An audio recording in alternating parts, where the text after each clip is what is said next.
धुळे महानगरपालिकेच्या महापौर उपमहापौर पदासाठी MIMचेही उमेदवारी अर्ज दाखल.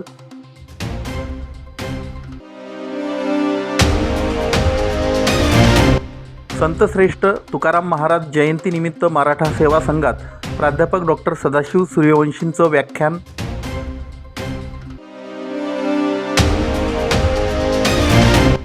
सिद्धार्थ वाघ यांच्या वाढदिवसानिमित्त सिद्धार्थ प्रावीण्य ज्ञान केंद्र ग्रंथालयाचं शानदार लोकार्पण.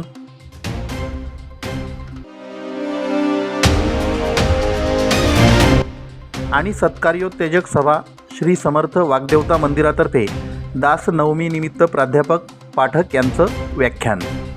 धुळे महानगरपालिका महापौर उपमहापौर निवडणुकीमध्ये आता चांगलाच ट्विस्ट आला आहे. कारण धुळे महानगरपालिका निवडणुकीचे निकाल जाहीर झाल्यानंतर MIM पक्षाला 10 जागांवर आपले उमेदवार निवडून आणण्यात यश आलं होतं आणि MIM पक्षाचा विरोधी पक्षनेता होणार याची मोठ्या प्रमाणात निकालानंतर चर्चा देखील झाली होती. परंतु MIM पक्षाने थेट महापौर आणि उपमहापौर पदासाठी उमेदवारी अर्ज दाखल केल्यानंतर आता भाजपसोबतच राष्ट्रवादी आणि शिवसेनेच्या पाठोपाठ MIMनेही देखील महापौर पदाच्या सुरू असलेल्या स्पर्धेमध्ये उडी घेतल्याचं दिसून येत आहे. धुळे महानगरपालिकेच्या निवडणुकांचे निकाल जाहीर झाल्यानंतर 74 पैकी भाजपाचे 50 नगरसेवक निवडून आले आहेत, तर शिंदेसेना 5 आणि राष्ट्रवादी अजित पवार पक्षाचे 8 नगरसेवक निवडून आलेत. तसेच MIM पक्षाचे 10 नगरसेवक निवडून आले असून यामध्ये संख्याबळ भाजपाचं महापौर आणि उपमहापौर पदासाठी जास्त असले तरी देखील आता उर्वरित 3ही पक्षांनी महापौर उपमहापौर पदांसाठी आपले उमेदवार दिल्यामुळे सर्वांच्याच भुवया उंचावल्या आहेत.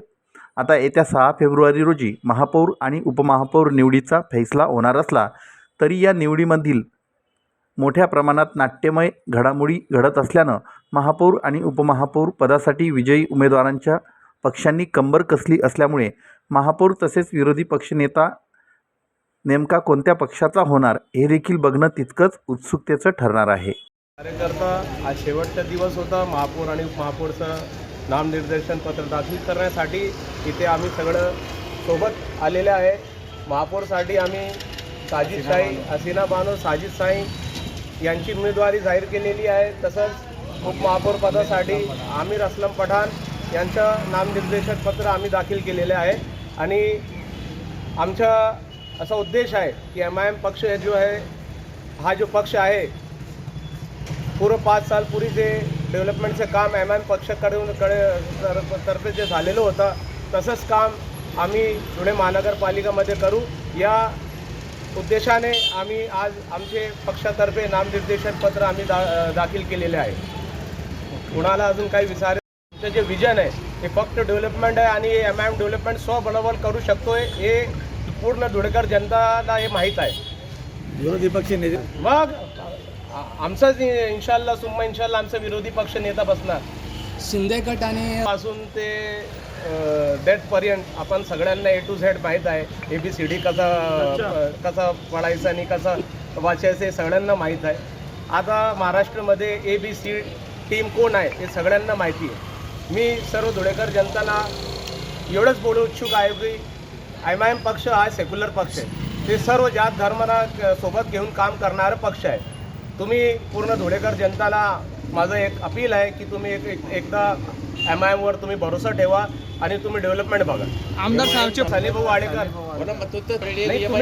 तुम्ही जे प्रश्न केले ना आमच्या तर सगळ्यांसाठी आम्ही वेलकम आहे. आज वेलकम करत आहे सगळ्यांना. आता आहे ना पुढे पण आहे ना जिल्हा परिषद आहे, जिल्हा परिषद पण आहे ना पुढे. असं नाही राज हा निर्देशनसाठी आपल्याला 2 दिवसांची शेवटची मुदत भेटली होती. त्यांना माहीत होते की MIM आपला महापौर आणि उपमहापौरसाठी रेसअपमध्ये आहे आणि ते फॉर्म घेतील. हे एक संधी घेण्यासाठी त्यांनी प्रश्न टाकलेला आहे. मी महाराष्ट्र न्यूज चॅनलच्या बातमीपत्रास लाईक, शेअर, सबस्क्राईब करा. सोबतच बेल आयकॉन प्रेस करायला विसरू नका. पाहत राहा मी महाराष्ट्र चॅनल. दिनांक 2 फेब्रुवारी रोजी संतश्रेष्ठ तुकाराम महाराजांच्या जयंतीनिमित्त सायंकाळी मराठा सेवा संघाच्या कार्यालयात संत साहित्य अभ्यासक विचारवंत प्राध्यापक डॉक्टर सदाशिव सूर्यवंशी यांच्या व्याख्यानाचा कार्यक्रम आयोजित करण्यात आला होता.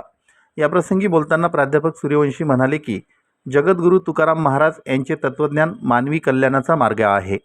विवेकी विचारांची पेरणी तुकोबारायांनी आपल्या अभंगामधून केली आहे. शिव तुझे नाव ठेविले पवित्र, छत्रपती सूत्र विश्वाचे की, या शिवाजी महाराजांच्या नामासंबंधी उल्लेख करताना कार्याची महती ही छत्रपती पदवी देऊन गौरविली आहे. अस्पृश्यता, ढोंगीपणा, अहंकार नाकारत माणुसकीचा भाव मानवी हिताचा असल्याचं तुकोबारायांनी सांगितलं आहे. विज्ञानवादी अभंगातून सामाजिक उत्कर्षाची वाटच मोकळी करून देणारे तुकोबाराय स्वराज्याचाही विचार जनमानसात रुजवित होते. कार्यक्रमाच्या अध्यक्षस्थानी डी.बी. पाटील तर प्रमुख अतिथी म्हणून वधूवर मंडळ अध्यक्ष पी.एन. पाटील, ज्येष्ठ नागरिक संघाचे गुलाबराव सीताराम पाटील, जिजाऊ ब्रिगेड जिल्हा सचिव सीमाताई वाघ, चंद्रकलाताई कुवर, एस.एम. पाटील, जिल्हाध्यक्ष संदीप पाटील हे विचारपीठावर उपस्थित होते. कार्यक्रमाच्या सुरुवातीला महाराष्ट्राचे उपमुख्यमंत्री अजितदादा पवार आणि त्यांच्यासोबत विमान अपघातात मृत पावलेले अन्य 5 व्यक्ती यांना धुळे जिल्हा मराठी सेवा संघाच्या वतीनं श्रद्धांजली अर्पण करण्यात आली. त्यानंतर VM. Pagare, Rajendra More, D.H.. Desale, Krishna Rajaram Sonawane, Lilavati Laxmanrao Desale, Ujjwala Gulabrao Patil, Archana Khairnar, Vasumati Patil, BD. Patil यांच्या हस्ते संतश्रेष्ठ तुकाराम महाराज, राजमाता जिजाऊ, छत्रपती शिवराय तसेच सर्व बहुजन महापुरुषांच्या प्रतिमांचं पूजन करण्यात आलं. जिजाऊ वंदनेनंतर प्रास्ताविक करताना जिल्हाध्यक्ष संदीप पाटील यांनी सांगितलं की यापुढे दरमहा नियमित कुटुंब स्नेहभोजनासह संतश्रेष्ठ तुकाराम महाराज यांच्या अभंगावर आधारित प्रवचनाचा कार्यक्रम मराठा सेवा संघ कार्यालयात आयोजित करण्यात येणार आहे. मराठा सेवा संघाचे ज्येष्ठ पदाधिकारी पी.सी. पाटील, उद्योजक कक्षाचे ज्ञानेश्वर पाटील, उपाध्यक्ष गुलाबराव देवरे, सहसचिव दिवान पाटील, संजय पाटील, आर.आर. पाटील, डी.डी. पाटील, सुलभाताई कुवर, नूतनताई पाटील, प्रवीण पाटील यांच्यासह समाजबांधव मोठ्या संख्येनं उपस्थित होते. कार्यक्रमाचं सूत्रसंचालन शिक्षक परिषद जिल्हा अध्यक्ष बी.ए. पाटील यांनी तर आभार प्रदर्शन एस.एम. पाटील यांनी केलं. आणि या दिवशी आपण सर्वजण या ठिकाणी मोठ्या संख्येने उपस्थित झालात. आपल्या सर्वांचं या ठिकाणी शब्दसंबंधी स्वागत करतो. सर्वांना जय जिजाऊ, जय शिवराय. आजच्या कार्यक्रमाचे अध्यक्ष, सर्व उपस्थित मान्यवर, ज्या जगद्गुरू तुकोबारायांनी शिवाजी महाराजांना छत्रपती ही पदवी बहाल केली, राज्याभिषेक होण्याआधीचा हा काळ, तुकोबारायांनी सांगितलं, शिव तुझे नाव ठेविले पवित्र. शिवबाराजे, तुमचं नाव भगवान शंकर जे बहुजन दैवत म्हणून संबोधलं जातं, या बहुजन दैवताच्या पराक्रमाची साक्ष म्हणून तुमचं नाव त्या पद्धतीचं आहे. तुम्ही सर्वांचे जीवनाचे उद्धारक आहात, सर्वांचे भाग्य विधाते आहात. एवढं पवित्र नाव तुमचं आहे आणि म्हणून तुम्ही छत्रपती आहात. आणि छत्रपती फक्त तुम्ही या मुलखाचे नाही, या राज्याचे नाही, तर या विश्वाचे तुम्ही छत्रपती आहात. हे जगद्गुरू तुकोबारायांनी त्यांच्या कार्यकाळामध्ये शिवाजी महाराजांना ही पदवी, ही उपाधी बहाल केली आणि तेव्हापासून खऱ्या अर्थानं शिवबाराजे हे छत्रपती झाले. राज्याभिषेक तर 6 जून 1674 संपन्न झाला जिजाऊ माँसाहेबांच्या साक्षी. ज्या राज्याभिषेकावेळी जिजाऊ माँसाहेब समोर बसलेले आहेत, त्या जिजाऊ माँसाहेबांनी शिवबाराजे लहान वयात असताना लाल महालामध्ये वेळोवेळी कीर्तनाचं आयोजन केलं. देहू गावी शिवाजी महाराज आपल्या सवंगड्यांसह कीर्तनाला जायचे आणि नेहमी तुकोबारायांचं कीर्तन ऐकून त्यांचे विचार आत्मसात करण्याचं काम शिवबाराजांनी केलं. आपल्याला ज्ञात असेल 19 फेब्रुवारी 1630 नंतर अगदी जिजाऊ माँसाहेबांनी आपल्या माहेरी 1633 ला प्रयाण केलं आणि त्यानंतर 1637 तर 1642 पर्यंत शहाजी महाराजांसमवेत शिवबाराजांचं प्रशिक्षण सर्व झालेलं आहे. मग ते घोड्यावर बसणं असेल, भाला फेकणं असेल, तलवार चालवणं असेल, ढालीवरती वार घेतला असेल, शत्रूशी सामना करणं असेल, वेगवेगळ्या चाली चालणं असेल किंवा शासन कसं चालवावं, प्रशासन कसं हाताळावं, याचं सर्व प्रशिक्षण शहाजी महाराजांनी शिवबाराजांना त्यांच्या वयाच्या 7व्या वर्षापासून तर 12व्या वर्षापर्यंत म्हणजे 1637 तर 1642 पर्यंतचं सर्व शिक्षण दिलेलं आहे. आणि मी महाराष्ट्र न्यूज चॅनलच्या बातमीपत्रास लाईक, शेअर, सबस्क्राईब करा. सोबतच बेल आयकॉन प्रेस करायला विसरू नका. पाहत राहा मी महाराष्ट्र चॅनल. समाजात वाचन संस्कृती जोपासली जावी आणि ग्रामीण भागातील विद्यार्थ्यांना अभ्यासासाठी हक्काची जागा मिळावी या उदात्त हेतूने कल्पवृक्ष बहुउद्देशीय सेवाभावी संस्थेचे संस्थापक अध्यक्ष प्रवीण दाजमल वाघ यांनी आपला सुपुत्र सिद्धार्थ प्रवीण वाघ याच्या वाढदिवसाचं औचित्य साधून एक स्तुत्य उपक्रम राबविला आहे. 1 फेब्रुवारी 2026 रोजी सिद्धार्थ प्रावीण्य ज्ञान केंद्र या ग्रंथालयाचं लोकार्पण करून ते विद्यार्थी आणि वाचक वर्गासाठी खुले करण्यात आले. या सोहळ्याला विविध क्षेत्रातील मान्यवरांनी उपस्थित राहून शुभेच्छा दिल्या. कार्यक्रमाचे प्रमुख पाहुणे म्हणून वडूचे सरपंच महेंद्र खांदवे, रमाकांत खांडेकर, प्रसिद्ध उद्योजक अनिल चोंधे, सामाजिक कार्यकर्ते नवनाथ पावडे आणि युवा उद्योजक सचिन भोंडवे उपस्थित होते. विशेष उपस्थिती म्हणून जिल्हा परिषदेचे उमेदवार पैलवान किरण शेठ साकोरे, फुलगाव सोसायटीचे चेअरमन राजाराम साकोरे, सोमनाथ साबळे, भारतीय बौद्ध महासभेचे अध्यक्ष कोमल वासनिक आणि खानदेश प्रतिष्ठानचे सेक्रेटरी श्याम पाटील उपस्थित होते.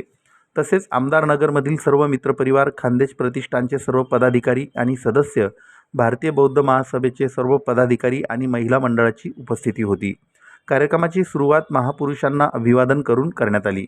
ग्रंथालयाच्या फलकाचं अनावरण करून उद्योजक अनिल चोंधे यांनी पुष्पहार अर्पण केला. छत्रपती शिवाजी महाराज यांच्या प्रतिमेला सरपंच महेंद्र खांदवे यांनी, तर विश्वरत्न डॉक्टर बाबासाहेब आंबेडकर यांच्या प्रतिमेला सचिन भोंडवे यांनी पुष्पहार अर्पण केले. भगवान गौतम बुद्ध यांच्या प्रतिमेला नवनाथ पावडे यांनी फुले वाहिली. कार्यक्रमाचं प्रास्ताविक करताना अध्यक्ष प्रवीण दाजमल वाघ यांनी ग्रंथालयाची माहिती दिली. मुलाच्या वाढदिवसानिमित्त अनावश्यक खर्च टाळून समाजाला ज्ञानाची भेट दिल्याबद्दल सरपंच महेंद्र खांदवे, रमाकांत खांडेकर, नवनाथ पावडे व इतर सर्व मान्यवरांनी या उपक्रमाचं मनापासून कौतुक केलं. कार्यक्रमाचं सूत्रसंचालन बौद्धाचार्य अमोल भडांगे यांनी केलं, तर आभार प्रदर्शन श्याम पाटील यांनी केलं. हा सोहळा यशस्वी करण्यासाठी संस्थेच्या सहसेक्रेटरी सौ जयश्री प्रवीण वाघ, रावसाहेब वाघ, प्रशांत पराते, रिझवान बागवान, राजेंद्र आमले, योगराज बोरसे, दीपक चव्हाण, कमलाकर पाटील, दत्तूभाऊ कुंभार, संजय बागुल, कमलेश पाटील, हिम्मत आप्पा देवरे, जीवन लांजेवार, लक्ष्मण काळे, गोपाल राठोड आणि छायाचित्रकार सुरेश ठाकरे यांनी विशेष परिश्रम घेतले. फॅनची बटन यांनी जो आपल्यापणाने माझ्या पाठीवरती हात ठेवला आहे आणि त्या पाठीच्या दृष्टिकोनाने जरी माझं गाव गोंदूर असलं, धुळे जिल्ह्याचं असलं, पण हे गाव म्हणजे मला प्रेम दिलंय. त्या निमित्ताने जसं कर्मभूमी असते, जन्मभूमी असते, ती जन्मभूमी आहे, ही कर्मभूमी आहे. इथेही माझं कर्तव्य आहे की माझ्या गावासाठी आणि माझ्या एरियासाठी मी काहीतरी केलं पाहिजे. या अनुषंगाने मी सिद्धार्थ प्रावीण्य जे माझे 2 मुलं आहेत त्यांच्या उद्देशाने की एक ज्ञान केंद्र पाहिजे. आजची जी जनरेशन आहे ती मोबाईलच्या आधी झाली आहे आणि मोबाईलमुळे काय झालं आहे की वाचन प्रणाली कमी झाली आहे. आणि वाचन प्रणाली जर वाढवायची असेल आपल्याला किंवा मुलांना चांगलं मार्गदर्शन द्यायचं असेल तर घरून सुरुवात करावं लागेल.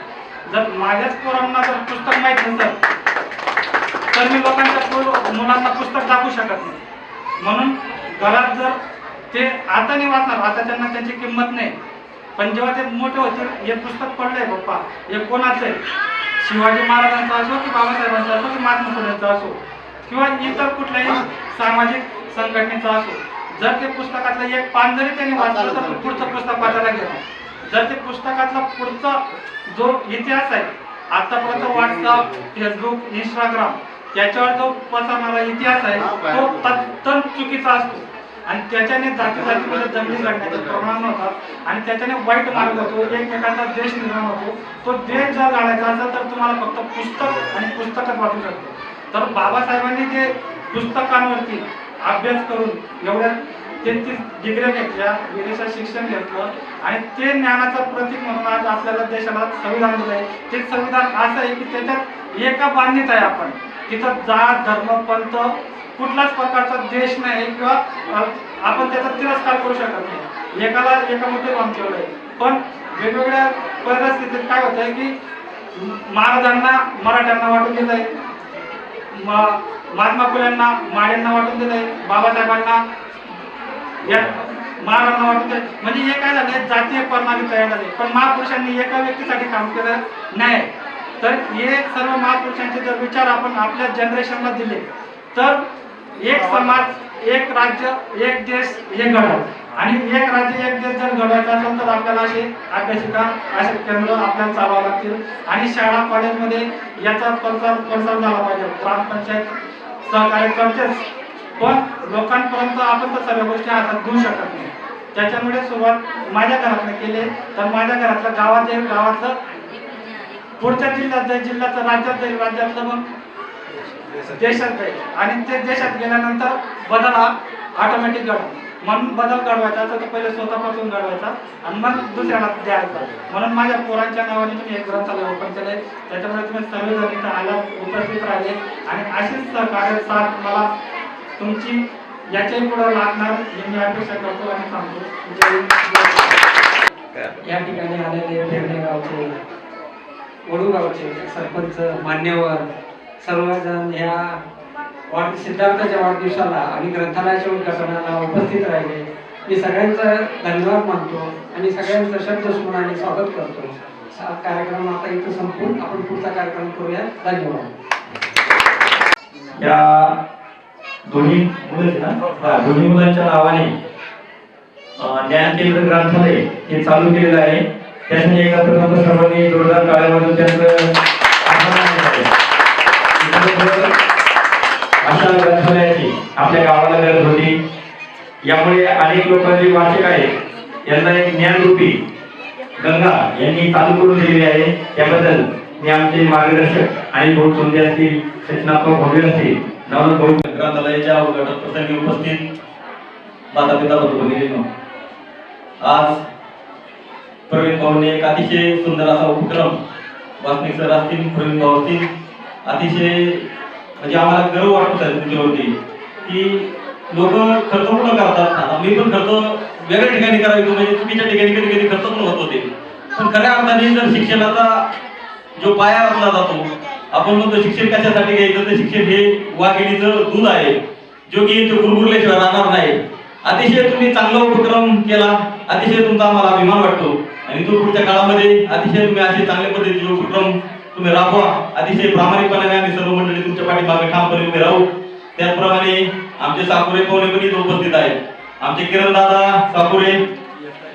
येतात, धन्यवाद, हरकत नाही. पण जर मी महाराष्ट्र न्यूज चॅनलच्या बातमीपत्रास लाईक, शेअर, सबस्क्राईब करा. सोबतच बेल आयकॉन प्रेस करायला विसरू नका. पाहत राहा मी महाराष्ट्र चॅनल. सत्कार्योत्तेजक सभा धुळे आणि श्री समर्थ वाग्देवता मंदिर धुळे यांच्यातर्फे दासनवमी निमित्त CA प्राध्यापक प्रकाश पाठक यांच्या व्याख्यानाचा कार्यक्रम आयोजित करण्यात आला होता.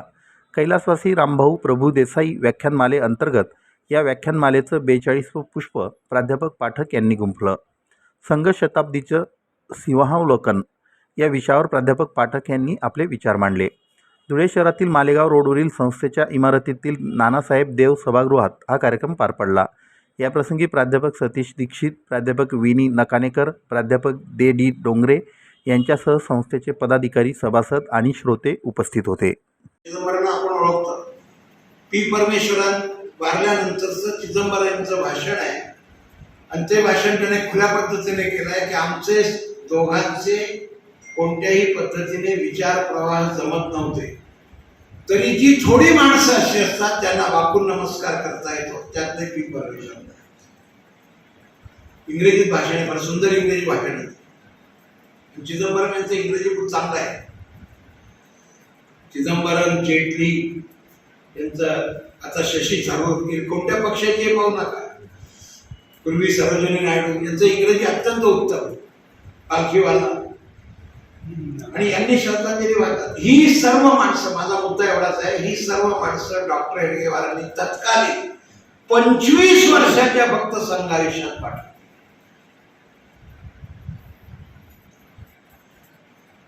आता विषय सांगायचं ठरलं तर मग ते या सगळ्यांच्या परवानगीने मालिका करावी लागेल. एका दिवसात सांगणं कठीण. रेल्वेच्या डब्यात झोपायचं, तर झोपायला जागा नाही, कोणाच्या घरी जायला जागा नाही. आत्ता ऑगस्ट 25 म्हणजे मागच्या वर्षी, ते 6 महिन्यापूर्वी पूजनीय सरसंघचालकाची दिल्लीच्या विज्ञान भवनात 3 भाषणं झाली. काल काल कसा पद्धत तुम्ही एकदम उडी मारून हा सांगतो म्हणजे माझं सांगणं पण मला आठवलं पण होतं. त्या भाषणाला जगातल्या 40 देशातले राजदूत आले होते. सुरुवात काय, पाठवलेल्या माणसाला जागा नाही, कोणाच्या घरी स्थान नाही.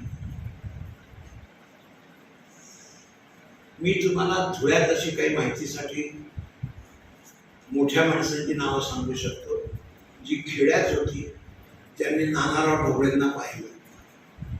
मी महाराष्ट्र न्यूज चॅनलच्या बातमीपत्रास लाईक, शेअर, सबस्क्राईब करा. सोबतच बेल आयकॉन प्रेस करायला विसरू नका. पाहत राहा मी महाराष्ट्र चॅनल.